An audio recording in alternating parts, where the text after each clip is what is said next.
E hoje nós estamos encerrando a série que dá-se o nome, por nome de A Provisão na Obediência. Abra sua Bíblia em 2 Reis, no livro de 2 Reis, capítulo 2, a partir do versículo 1. Então, 2 Reis, capítulo 2, a partir do versículo 1. Quando estava o Senhor para tomar Elias ao céu por um redemoinho, Elias partiu de Gilgal em companhia de Eliseu. Disse Elias a Eliseu: fica-te aqui, porque o Senhor me enviou a Betel. Respondeu Eliseu: tão certo como vive o Senhor e vive a tua alma, não te deixarei. E assim desceram a Betel. Então os discípulos dos profetas que estavam em Betel saíram ao encontro de Eliseu e lhe disseram: sabes que o Senhor hoje tomará o teu senhor, elevando-o por sobre a tua cabeça? Respondeu ele: também eu sei, calai-vos.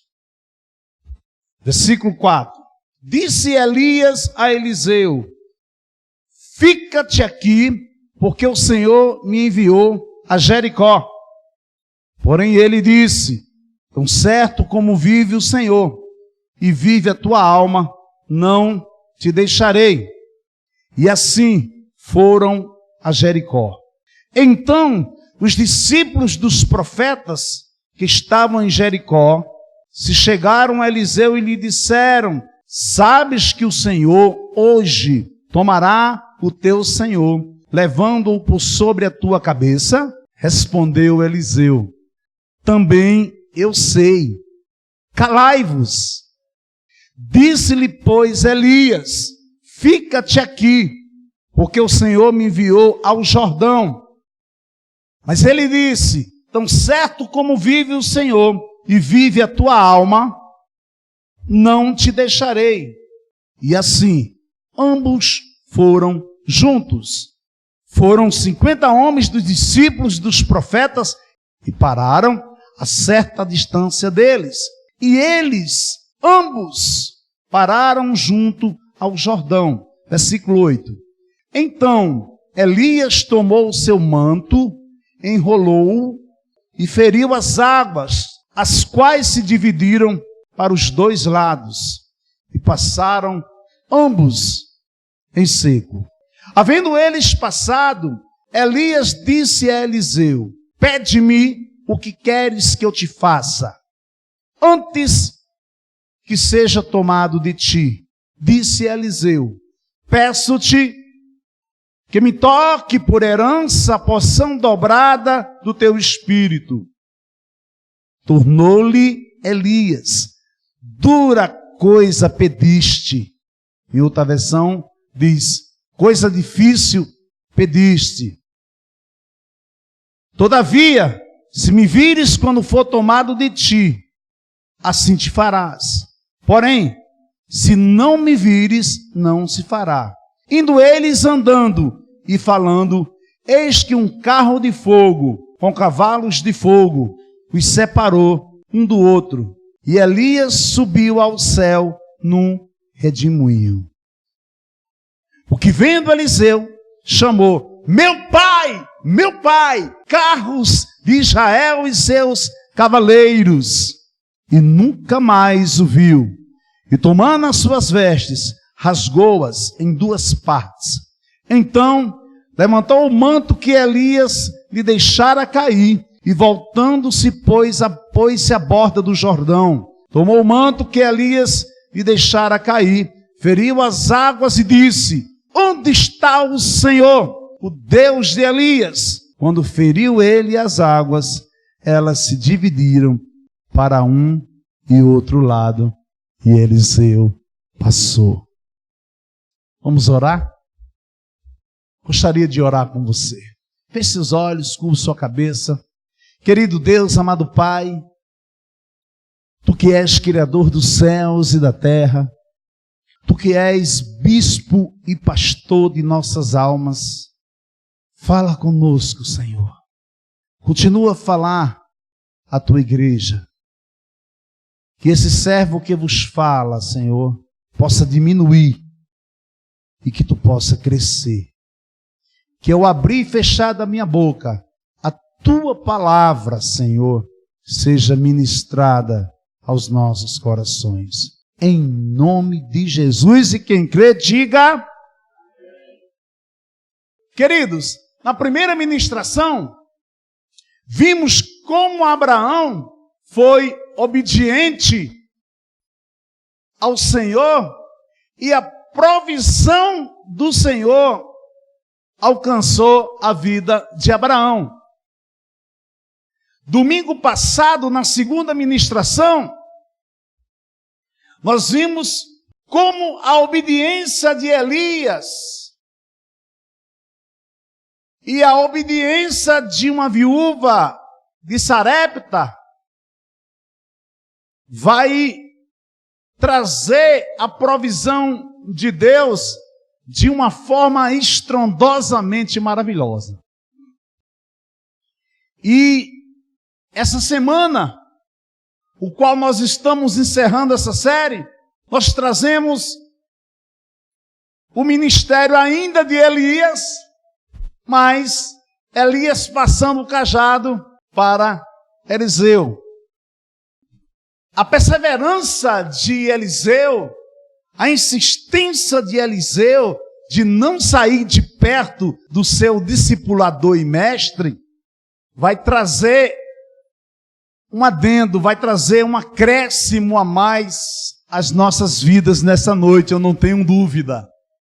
Eu não tenho dúvida que esse texto que fala sobre a vida, sobre a perseverança, sobre o compromisso de Eliseu para com o seu discipulador e mestre, é algo qual nós temos que aprender por demais. Ao examinar esse texto, nós identificaremos que Eliseu, em momento algum, ele foi desobediente. Em momento algum, ele desobedeceu o seu mestre. Pelo contrário, Eliseu insistiu. Eliseu persistiu. Eliseu não desistiu. E Eliseu não arredou o pé. Não saiu de perto de Elias. Desobediência. O que é desobediência? É o ato de desobedecer. É a falta de obediência. Perseverança é a qualidade ou ação de quem persevera. É constância, é firmeza, é pertinácia. Uma pessoa que não abre mão daquilo que tem convicção, daquilo que acredita. Aconteça o que acontecer, mas sempre ela vai tentar, uma vez, duas, três, e quantas vezes for preciso, ela vai em frente. E com certeza, eu não vi ainda uma pessoa que não desistiu por causa de uma acusação, por causa das tribulações, das intempéries dessa vida, e foi fiel, permaneceu, insistiu, perseverou. Não vi uma ainda, até hoje. Em 19 anos com Cristo, 19 anos de ministério, ainda não vi uma que não teve êxito favorável. Todas tiveram, porque se submeteram. Mas a questão é, em dado momento nós não queremos nos submeter. Por quê? Porque dói. Porque maltrata. E às vezes nós pensamos até que Deus nos abandonou. Mas, amados, eu quero dizer uma coisa para você nesta noite. Que aquele que fez a promessa, ele é fiel para cumprir. Ele não é homem para que minta, nem filho do homem para que se arrependa, dizendo ele sim cumprirá, porque ele é Deus, ele é o Deus vivo, ele é o único Deus e não há Deus além dele. Primeiro ponto que eu quero ver com você, está aí no versículo 1 ao versículo 2. Casa de Deus. Quando o Senhor estava para tomar Elias ao céu, num redemoinho, Elias saiu de Gilgal em companhia de Eliseu. E Elias disse a Eliseu: fica aqui, porque o Senhor me enviou a Betel. Mas Eliseu disse: tão certo como vive o Senhor, e como você vive, não deixarei ir sozinho. E assim foram até Betel. Para entendermos essa convicção de Eliseu, nós temos que relembrar, nós temos que trazer à memória o chamado de Eliseu. Para você saber onde você se encontra, para você examinar-se e chegar à conclusão se você está sendo bem-sucedido ou bem-sucedida ou não. Você olha para trás com uma perspectiva de gratidão a Deus, você vai ver o quanto você andou, o quanto você caminhou com Deus, o quanto Deus transformou a sua vida, quem você era para o que você é hoje. Quando eu olho para 19 anos atrás e vejo hoje em dia, claro que as lutas não acabaram. E olhe, se nós prestarmos bem atenção, talvez as lutas foram para um nível de excelência também. Mas pastor, luta com excelência sim, amado. Porque olha, entenda uma coisa, quando a sua vida é consagrada a Deus, quando Deus quer te levar para um lugar de excelência, Ele vai usar as adversidades de acordo com a vontade dEle. Ele vai usar as ferramentas que estiver mais próximo de você. E às vezes você não entende. Você diz, como é que pode? Eu tenho tratado fulano tão bem. Eu tenho caminhado com essa pessoa. Eu tenho, sido um amigo sincero. Eu tenho sido um cônjuge assim que tenho me dedicado. Mas de repente, essa pessoa começou a me constranger. Quem sabe que não é alguma área da sua vida ou da minha vida que Deus quer tratar. O que Ele já está tratando. Então, para nós entendermos essa convicção de Eliseu, nós temos que lembrar o que foi que aconteceu. Como foi que Deus chamou você? Você lembra? Você lembra o primeiro dia que você se rendeu aos pés de Jesus? Você lembra a primeira frase que você falou para Ele? Você lembra no dia que você caiu, que você desmoronou, que toda a sua estrutura caiu por terra, e você disse, não, Senhor, a partir de agora eu pertenço a Ti, a partir de agora eu sou Teu. Você lembra? Porque se você examinasse e você trazer para hoje, você vai saber exatamente como lidar com essa luta, com essa batalha que você está enfrentando. Então, vejamos o que vai acontecer com o chamado de Eliseu. Como foi que ele foi chamado? Em que circunstância? O que ele estava fazendo? Quem foi que mandou ungir Eliseu? Ou foi por acaso, ou foi... deu na teia, de repente ele disse, não, eu quero receber a unção dobrada do meu mestre. Será que foi? Então, amados, para olhar para a vida de um discípulo e ver ele totalmente rendido aos pés de Jesus e servidor ao seu discipulador, ao seu mestre, com certeza ele entendeu o chamado dele. Com certeza. Depois que Elias mata os profetas de Baal, os profetas de Azerá, Elias é perseguido por Jezabel. O que é que acontece com Elias? Elias se enche de medo e foge para Horebe, o monte de Deus. Ali entrou numa caverna onde passou a noite. Eis que veio a palavra do Senhor e lhe disse: que fazes aqui, Elias? Ele respondeu: tenho sido zeloso pelo Senhor, Deus dos exércitos, porque os filhos de Israel deixaram a tua aliança, derribaram os teus altares e mataram os teus profetas à espada. E eu fiquei só. E procuram tirar minha vida. Disse-lhe Deus: sai e põe-te neste monte perante o Senhor. Eis que passava o Senhor, e um grande e forte vento fendia os montes e despedaçava as penhas diante do Senhor. Porém, o Senhor não estava no vento. Depois do vento, um terremoto, mas o Senhor não estava no terremoto. Depois do terremoto, um fogo, mas o Senhor não estava no fogo. E depois do fogo, um cicio, tranquilo e suave. Outras versões diz, uma brisa suave. A minha versão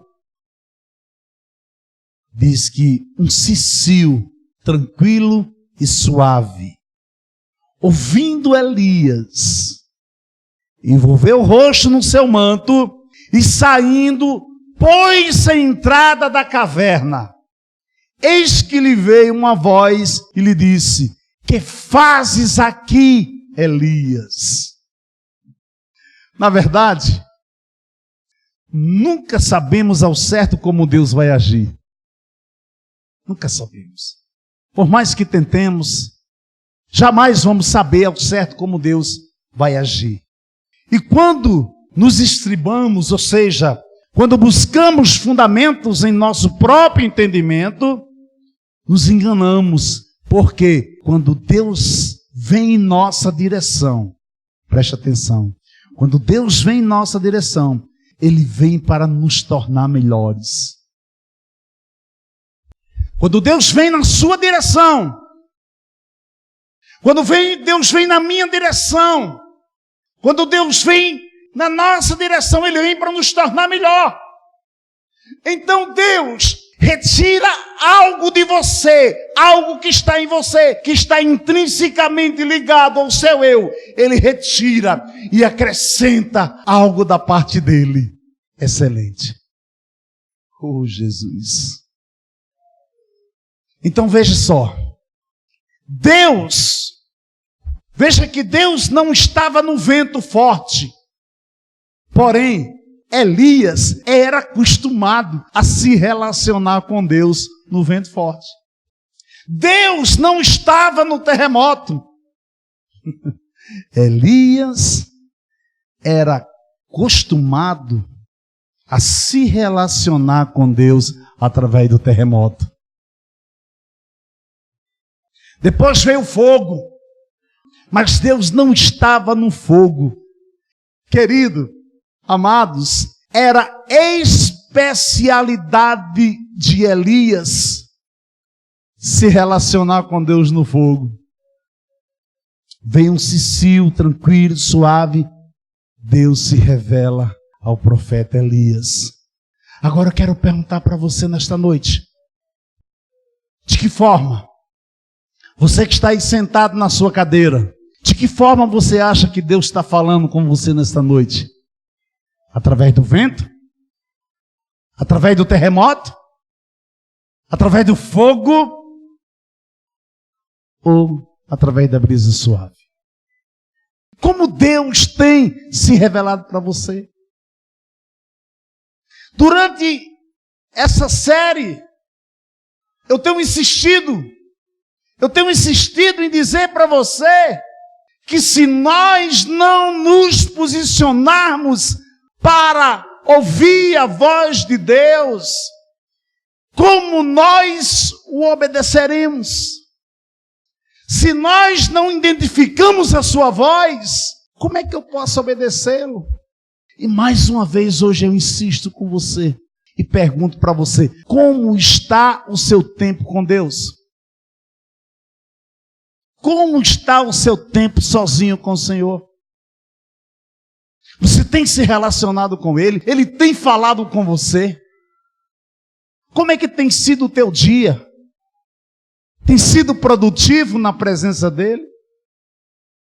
Como é que tem sido a sua vida devocional dentro de casa com a sua família? Como é que está o culto doméstico dentro da sua casa? O que você tem falado para sua esposa? O que você tem falado para o seu esposo? Como é que tem fluído esse relacionamento de Deus dentro da sua casa? Eis que lhe veio uma voz e lhe disse, que fazes aqui, Elias? A resposta de Elias vai ser a mesma resposta da primeira vez. Ele vai dizer, Elias respondeu, tenho sido zeloso pelo Senhor, Deus dos exércitos, porque os filhos de Israel deixaram a tua aliança, derribaram os teus altares e mataram os profetas à espada. E eu fiquei só, e procuram tirar-me a vida. Mas interessante, eu gostaria de chamar a sua atenção para isso aqui, ó. O interessante é que não foi somente Elias que foi fiel e zeloso a Deus. É isso que eu preciso aprender, que não só existe eu, Ronaldo Bezerra, disponível para Deus. Porque no próprio instante que eu achar que eu sou exclusivo, alguma coisa está errada. Mas quando nós entendemos que temos que estar disponível, que nós entendemos que temos que ter um coração de um verdadeiro adorador, que nós entendemos que aconteça o que acontecer, nós vamos permitir que Ele venha e retire o que não agrada e coloque dentro de nós a sua perfeita, agradável e boa vontade. É como se Deus estivesse dizendo para Elias, calma, Elias. Calma, Elias. Deixa a poeira sentar. Eu estou aqui para cuidar de você. Porém, Elias, deixa eu dizer uma coisa para você. Você não é o único. Fique sabendo, Elias, que eu mesmo guardei, separei e conservei em Israel 7.000, todos os joelhos que não se dobraram a Baal e toda a boca que não beijou. É muito sério. Elias, naquele momento, Elias pensava que só ele tinha sobrado. Só ele tinha defendido a grande missão. Mas, no entanto, Deus diz, Elias, eu tenho muito, mas muito mais para você fazer. É nesse contexto que Eliseu vai ser escolhido, que Eliseu vai ser chamado. É exatamente nesse momento que Deus manda Elias ungir Eliseu, filho de Safate, de Abel-Meolá. Ungirás Eliseu, profeta, em teu lugar. Veja aí, ó. Você está em 2 Reis. Volta para 1 Reis, capítulo 19, por favor. 1 Reis, capítulo 19, a partir do versículo 19. Vai dizer assim, ó. Elias saiu dali e encontrou Eliseu, filho de Safate, que estava lavrando com 12 juntas de boi adiante dele. ele estava com a 12ª junta. Elias passou por ele e lançou o seu manto sobre ele. Então Eliseu deixou os bois, correu atrás de Elias e disse: deixe-me beijar o meu pai e a minha mãe, e então eu seguirei. Elias respondeu: vá e volte, pois você sabe o que fiz com você. Eliseu voltou para trás, pegou a junta de bois e o sacrificou. E com os equipamentos dos bois, cozinhou a carne e a deu ao povo. E eles comeram. Então se levantou, seguiu Elias e o servia. Esse foi o contexto do chamado de Eliseu. Então Eliseu preservou a mesma determinação de antes. Eliseu não cocheou em dois pensamentos. Eliseu sabia exatamente o que tinha acontecido com ele quando Elias lançou o seu manto, lançou a sua capa. Agora, sabe o que acontece, querido? É que chega segunda-feira, chega terça-feira, chega quarta, chega quinta, chega sexta e chega sábado. E de repente você começa a esquecer. Você começa a esquecer detalhes da sua vida íntima com Deus, que talvez na segunda você lembre, mas da terça para a quarta você já começa a esquecer. Então você começa a entristecer-se. Por quê? Porque as lutas do dia a dia começam a sufocar você, e você não traz a memória, e você não lembra que você já passou por coisa até mais difícil do que aquilo que você está passando. O que é que acontece? Você se entrega à tristeza, e você entra, em vez de você fazer a solitude, quer buscar ficar sozinho com Deus, para falar com Ele, para ouvir Ele, para conhecê-lo mais, você é levado para a solidão. Aí o que acontece? Você é tomado ou tomada de excessiva tristeza. Agora temos que ter cuidado. Temos que ter cuidado porque Tiago, no capítulo 1 do livro de Tiago, ele diz: olha, tende toda alegria por passar por várias provações. Aí você pode dizer assim: poxa, eu tenho que me alegrar quando eu estiver passando pela provação. Então, veja bem, por que você tem que se alegrar na provação?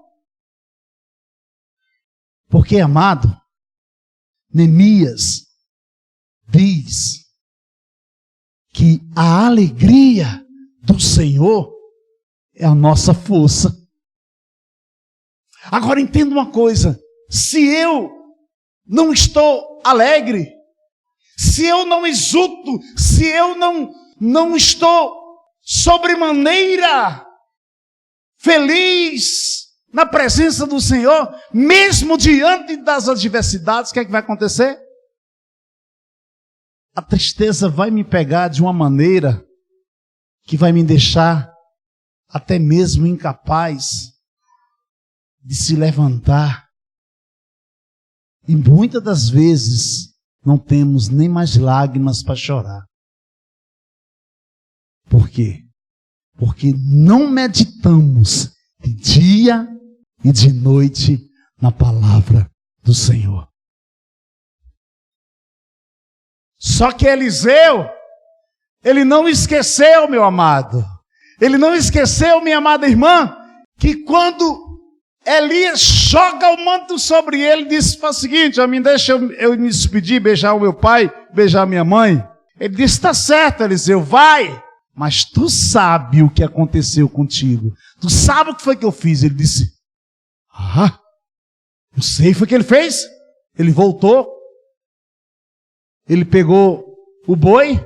Ele pegou todo o material, o instrumento de trabalho dele, e ele quebrou, fez o fogo, matou os bois e deu comida para o povo e seguiu a Elias. O que foi que Eliseu fez aí, amados?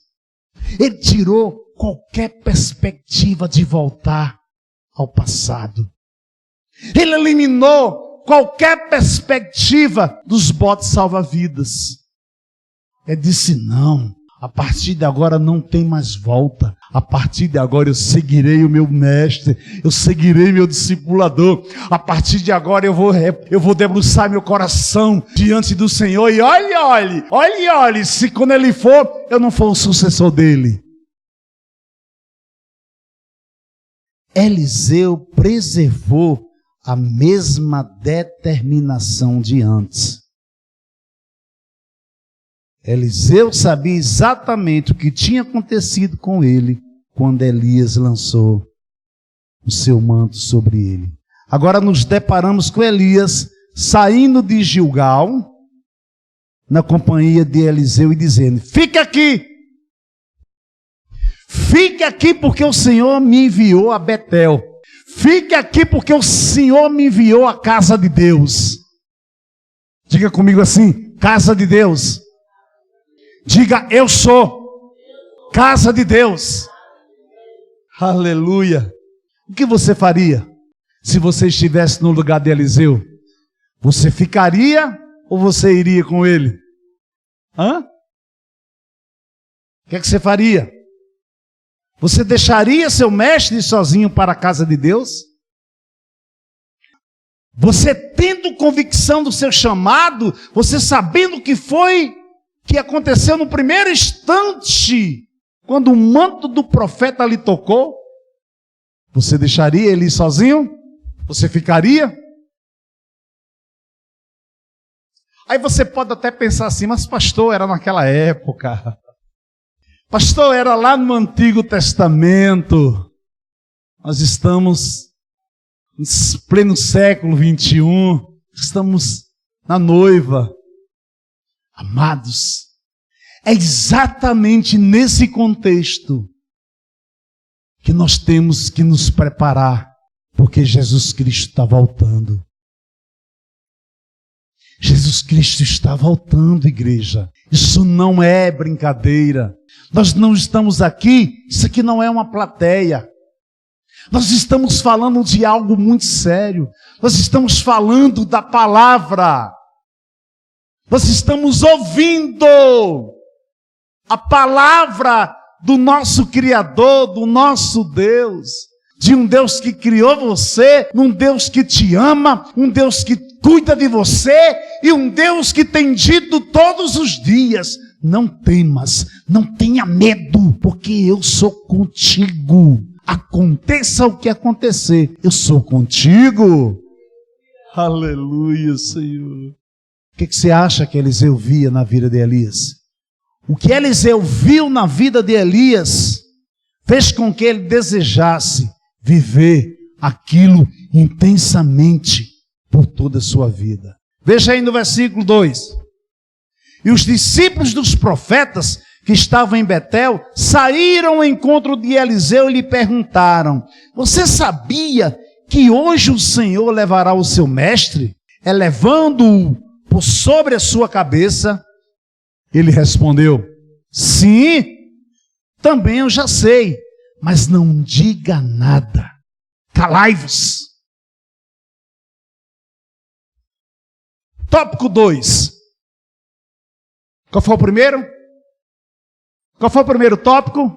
Casa de Deus. O segundo: não te deixarei ir sozinho. Diga, não te deixarei ir sozinho. Veja, versículo 4. Então Elias disse a Eliseu: fique aqui porque o Senhor me enviou a Jericó. Mas Eliseu disse: tão certo como vive o Senhor, e como você vive, não deixarei ir sozinho. E assim foram a Jericó.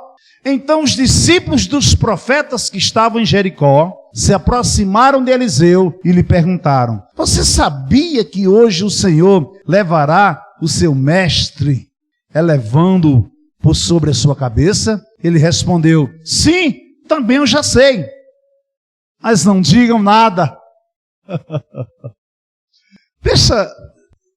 Deixa eu parafrasear com você aqui. Se você olha para o texto, você vai perceber que há uma insistência dos discípulos dos profetas. Você acha que há diferença na sua vida? Olha que eles estão insistindo. Você sabia que hoje o Senhor levará o seu mestre, elevando-o por sobre a sua cabeça? Ele respondeu: sim, também eu já sei, mas calai-vos. Olha que eles estão insistindo. Por quê?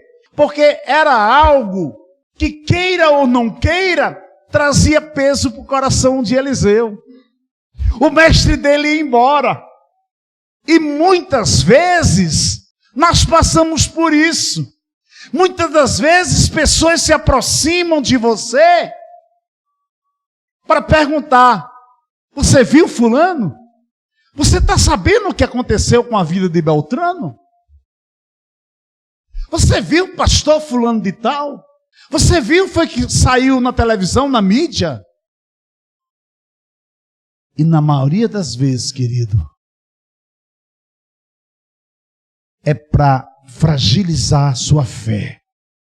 É para que você se desmotive. É para que você não persevere. É para você se entristecer e não seguir adiante. Mas haverá um momento em nossas vidas que precisamos ser certeiros. Alguém que atinge o alvo, alguém que aponta bem para a direção que precisa seguir, e sabe que tem que seguir, sabe que precisa ir para o outro lado.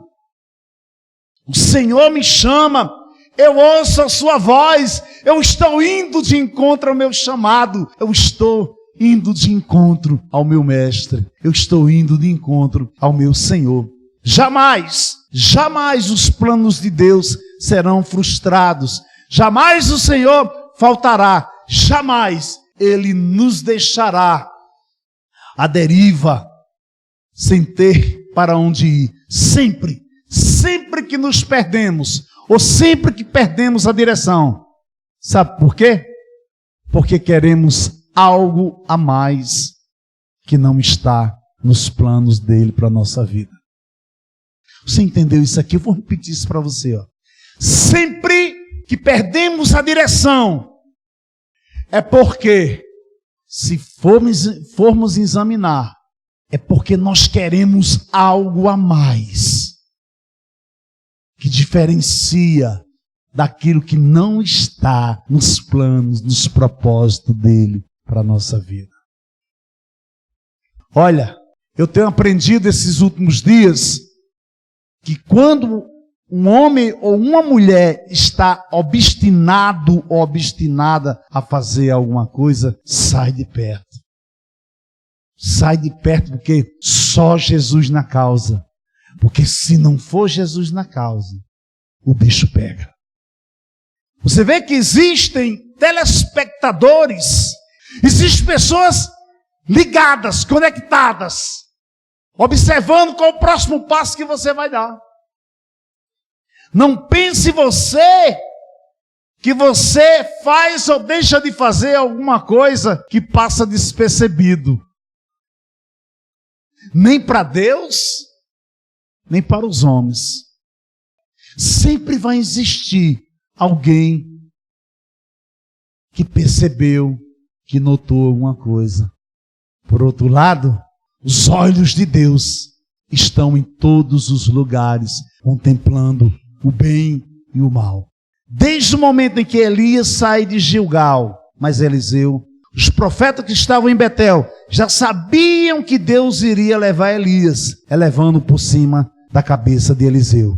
Aqui está o perfil de um homem que sabe o que quer, e por saber o que ele quer, ele não alimenta conversas fora do contexto da vida dele.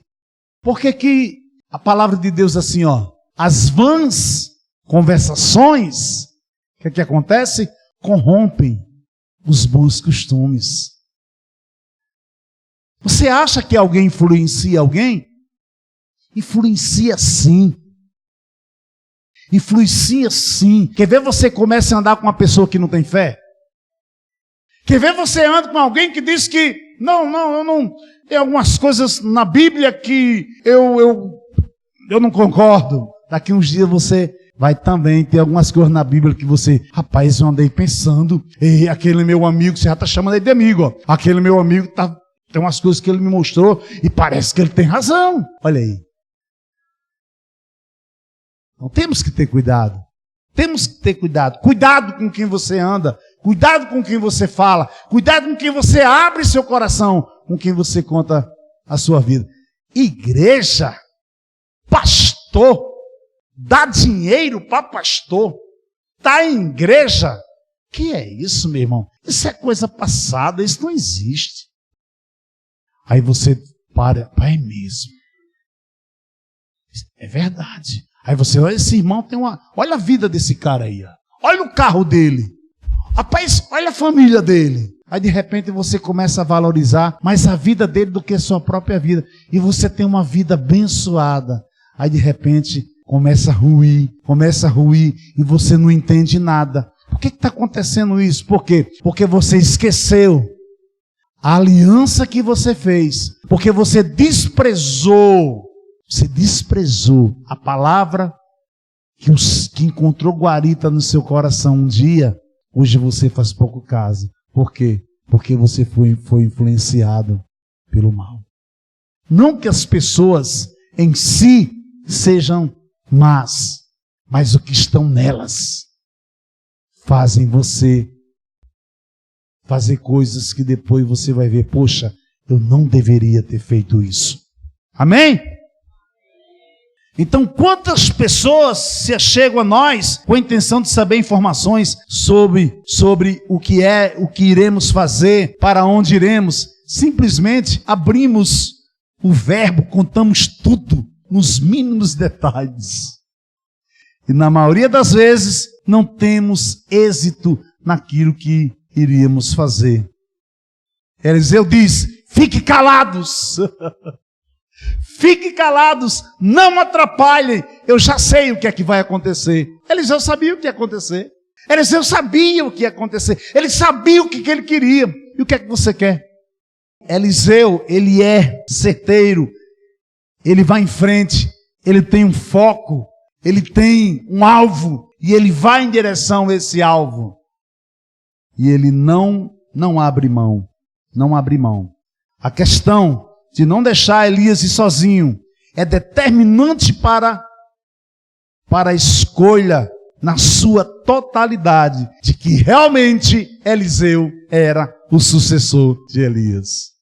Deus mandou o profeta Elias ungir Eliseu. Portanto, ele tinha que passar pelo crivo. Ele tinha que ser provado para ser aprovado. Diz que um certo homem andava muito inquieto com a vida que ele levava. Ele vendia contratos de seguros, trabalhava com seguros. Só que ele estava cansado que as vendas eram muito pouco. Ele oferecia e a pessoa dizia, não, tudo bem, ele ia embora. E ele começou a se cansar e ele tinha um dinheiro uma quantia de dinheiro numa poupança. Ele tirou aquele dinheiro e comprou uma propriedade fora da cidade, no interior da cidade, em determinado país. Começou a cavar para começar a plantar. No que ele estava cavando, ele bate com a picareta em algo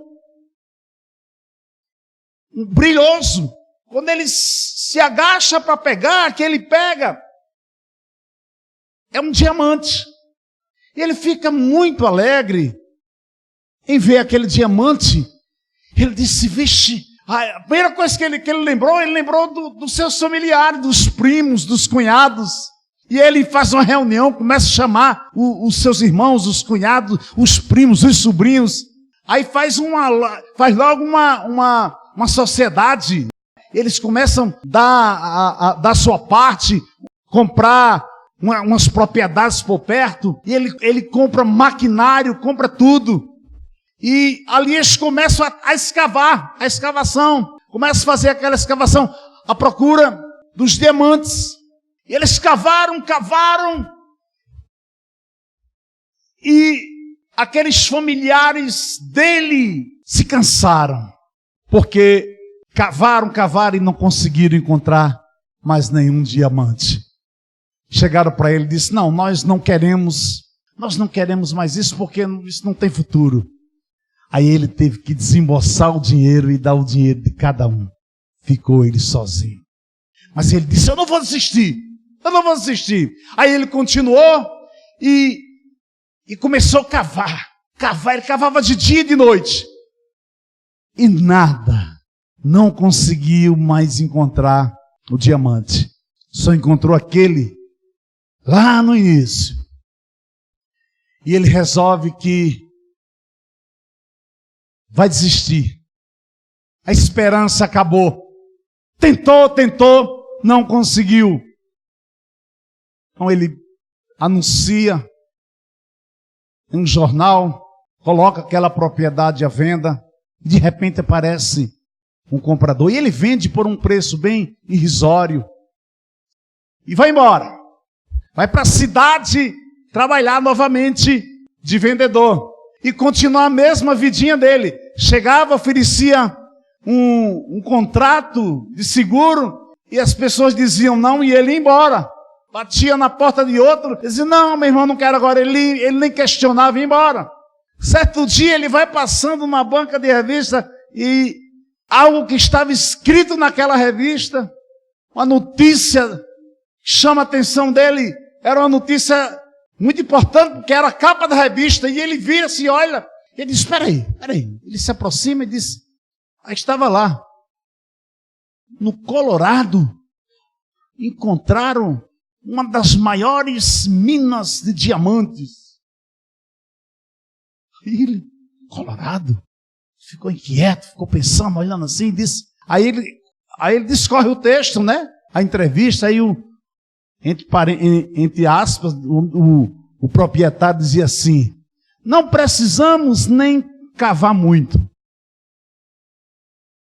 Cavamos apenas 1 metro e chegamos na mina. Menina, ele ficou desesperado. Eu não acredito. Faltou apenas ele cavar um pouco mais para ele chegar na mina de diamantes. Aí ele pega, vende tudo que ele tinha, aí compra uma parte numa empresa e começa a vender sapatos. E aonde ele chegava que as pessoas diziam não, ele começava a insistir, as pessoas compravam, e ali de repente o negócio dele começa a crescer, e ele começa a ser bem sucedido, e daqui a pouco ele era proprietário daquela grande empresa, uma empresa multinacional, e ele mandou fazer uma faixa de bronze que dizia assim: nunca desista, cave mais um pouco. Por quê? Porque às vezes você tenta, talvez você esteja aqui hoje à noite e você esteja cansado de tentar. Você já tentou tanto que você diz: chega, eu estou me preparando para cair fora desse negócio. Mas Deus te diz nesta noite: cave mais um pouco. Não desista. Porque se você desistir, quando você sair, quem está atrás de você vai receber o que você ia receber. E o que você está para receber é algo excelente da parte de Deus. É algo maravilhoso. Deus irá te surpreender nesses dias. Deus irá fazer algo tremendamente, assim, estrondosamente maravilhoso, que você vai ficar assim, todos que lhe conhecem vão ficar extasiados. Foi o que aconteceu com fulano. Foi Deus, foi o Senhor. E você vai glorificar, e você vai dar brado de vitória, e você vai dizer, o Senhor é meu pastor, e em nada me faltará. Aleluia. Você pode aplaudir esse Deus, você pode aplaudir o Senhor. Oh, aleluia. E não somente isto, mas também nos gloriamos nas tribulações, sabendo que a tribulação produz perseverança, a perseverança produz experiência, e a experiência produz esperança. Romanos capítulo 5, versículo 3 a 4. Concluindo.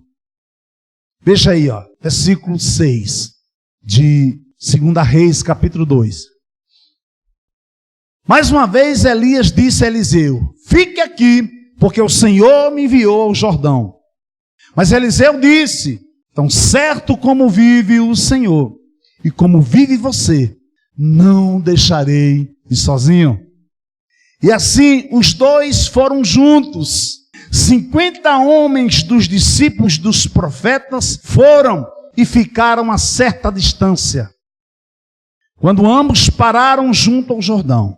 Então Elias pegou o seu manto, enrolou e bateu com ele nas águas, as quais se dividiram para os dois lados, e ambos passaram em seco. Uma coisa, eu gostaria que você olhasse para cá, para mim, que uma coisa eu aprendo com esses 50 discípulos dos profetas, é que quando eu fico à distância, eu sou testemunha. Quando eu fico à distância, eu não sou testemunho. Você entendeu? Quando eu fico à distância e eu não me envolvo, eu sou apenas testemunha daquilo que está acontecendo. Eu não sou testemunho. Eu não testemunho com a minha vida. Eu vou testemunhar o que está acontecendo na vida daqueles que eu estou vendo, daqueles que eu estou olhando, daqueles que eu estou ligado. Você quer ser o quê? Testemunha? Ou você quer ser um testemunho nas mãos do Senhor? Quando eles tinham passado o Jordão, versículo 9, Elias disse a Eliseu, diga o que você quer que eu faça por você, antes que eu seja levado embora. Eliseu disse, quero receber por herança porção dobrada do teu espírito. Aleluia! Amados, que coisa excelente é você ter a porção dobrada do Espírito que estava em Elias. Você sabia que você é templo e morada do Espírito Santo? Você sabia que você é casa de Deus? Você sabia que você anda com algo muito grande, algo muito potente, algo muito poderoso dentro de você? Só quem pode resolver essa sua causa é o Senhor. Só quem pode fazer e ficar bem feito é o teu Senhor. Você confia nele? Você o ama?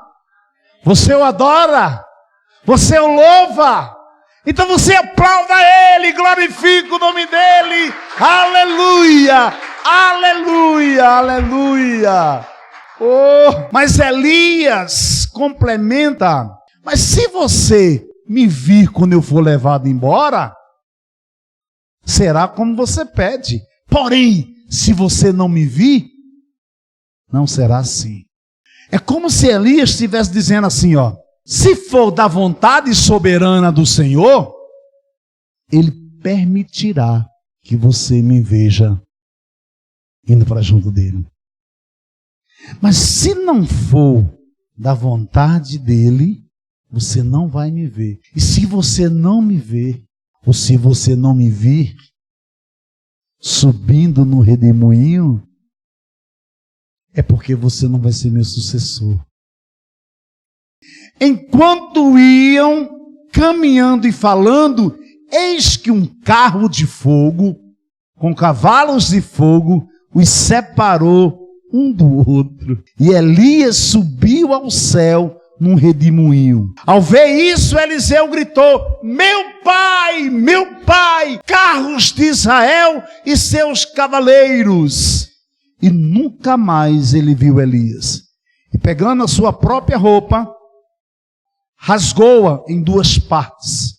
Então levantou o manto de Elias, que havia caído, e voltou para a margem do Jordão. Pegou o manto de Elias, que havia caído, bateu com ele nas águas e disse: onde está o Senhor, o Deus de Elias? Quando ele bateu nas águas, elas se dividiram para os dois lados e Eliseu passou. O que é que você está pedindo a Deus? O que é que você está pedindo a Deus nessa noite? A provisão na obediência, na perseverança, na insistência, na prontidão de Eliseu. Deus derrama sobre Eliseu a porção dobrada do Espírito que estava sobre a vida de Elias. Para terminar, veja aí o versículo 15. Os discípulos dos profetas que estavam de frente em Jericó viram e disseram: o espírito de Elias repousa sobre Eliseu. Foram ao encontro de Eliseu e se prostraram diante dele em terra.